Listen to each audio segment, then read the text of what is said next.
If the people in any social setting, in any country, have to benefit from their leaders and from that system, the system has to be accountable to the people. Otherwise, leaders will just do whatever they want to do because they will not be held accountable.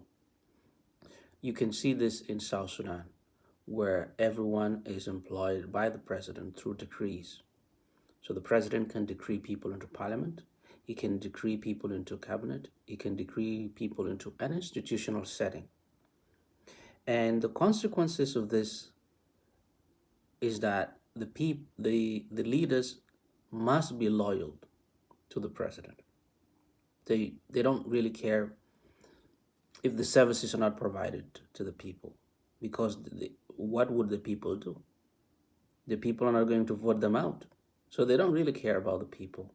Now, people have gone for more than a year and a half without salaries. But the leaders are not afraid because the only person they are afraid of is the president. He can decree people out. He decrees people in within months and they are out. You cannot build a country in that kind of a system. It doesn't really matter who you put in these systems, they will always fail because they don't know when they will be decreed out, within 3 months, within 6 months, within a year. So it's not a sustainable system.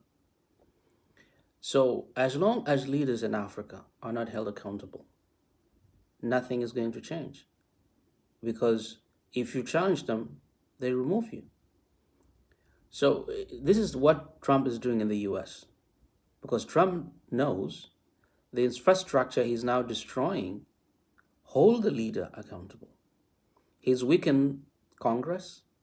He's put the judiciary in his pocket, although some lower level courts are still challenging him. He knows accountability is the heart of democracy, and he wants to weaken that.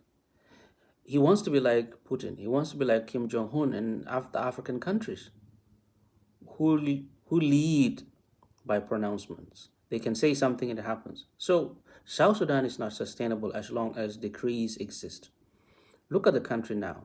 Go to, you know, in Upper Nile, in Equatorius, in Jonglei State. Everywhere in South Sudan, people are fighting themselves. People are not being paid because no one is accountable to anyone. President is just like a king. That's not a system that is sustainable, and that must change. If it doesn't change, nothing is going to change.